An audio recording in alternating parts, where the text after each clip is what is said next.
Hello and welcome to Cinema of Blood. My name is John, and today 50 Years of Horror Movies continues with 5 horror movies from the year 1994.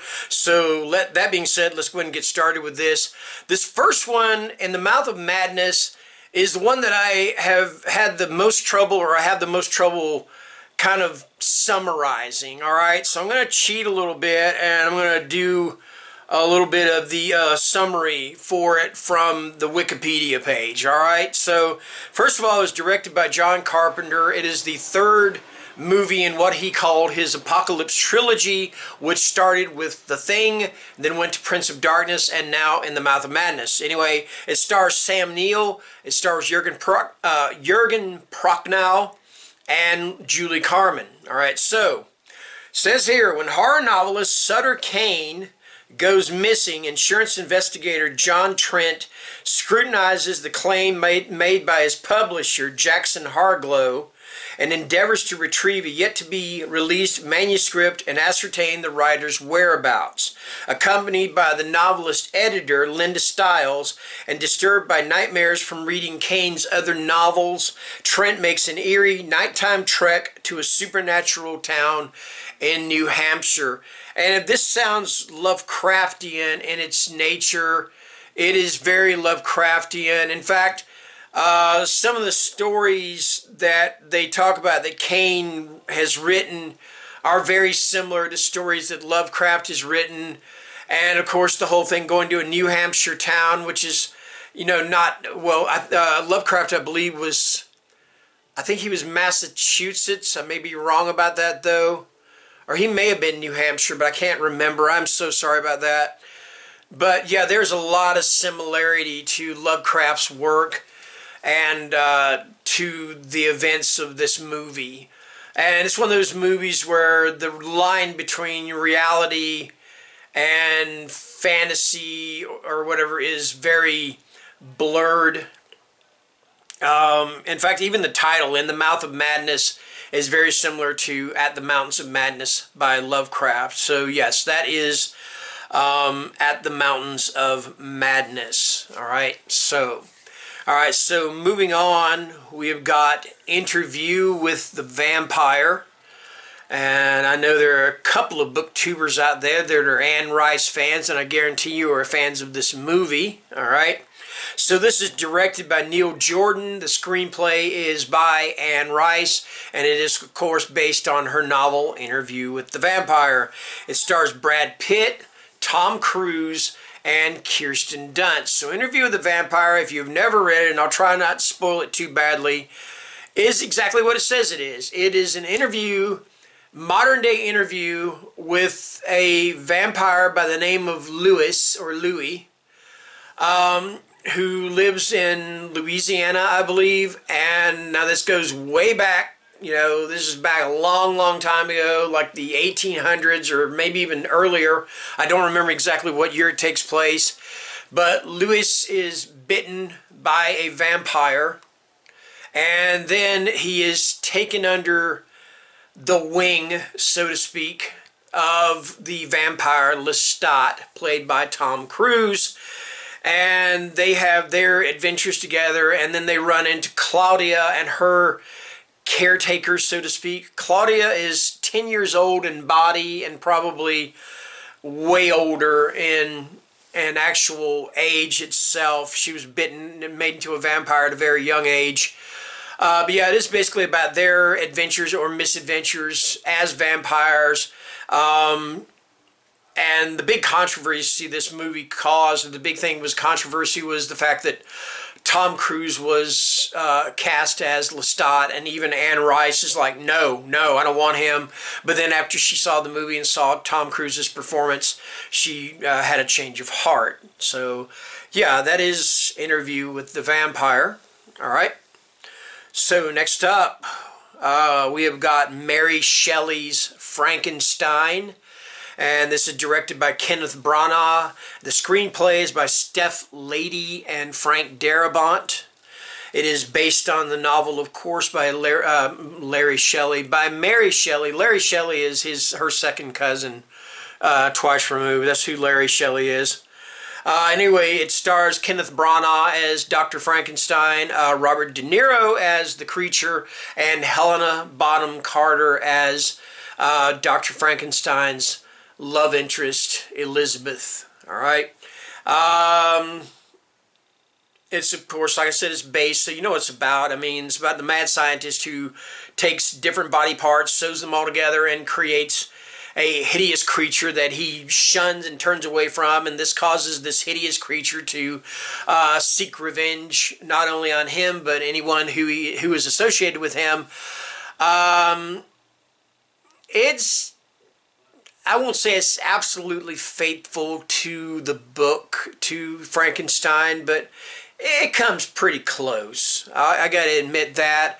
I know when this movie first came out, it got some pretty bad reviews, and it is a little cheesy in places. Like the scenes when Dr. Frankenstein is working on creating the monster, and he's doing all this sweaty work, and he's got his shirt off. It's like, oh, you know, Dr. Frankenstein showing off some beefcake there, buddy boy. You know, so there's that. And I always felt like the acting in this was left a little bit to be desired, especially from three actors that are known for their craft. I just thought at times it was a little bit, I think it was more the dialogue. I just felt like the dialogue was just a little bit off, so to speak. All right, but anyway, that is Mary Shelley's Frankenstein. Okay. All right, and next we have got Stephen King's we got a mini series here. This is Stephen King's The Stand. All right, and the whole mini series is written directed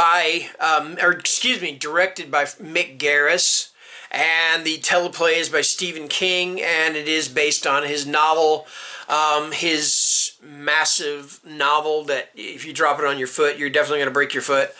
The Stand. All right, so it stars It stars Gary Sinise, Molly Ringwald, Jamie Sheridan, Rob Lowe, Ruby Dee, a whole big, huge cast of characters. Anyway, it is about a super flu that has wiped out 9/10 of the nation. Now, I don't know if it's wiped out 9/10 of the nation or 9/10 of the planet, but anyway, there is a small group of survivors, all right? And on one side, you got these survivors, and they are drawn to this home in Nebraska and to this 108-year-old black woman named Mother Abigail. And she is the side of good. Then you got this other group, and they are drawn to Las Vegas and to Randall Flagg. All right, and he is the bad guy. He's pretty much the devil.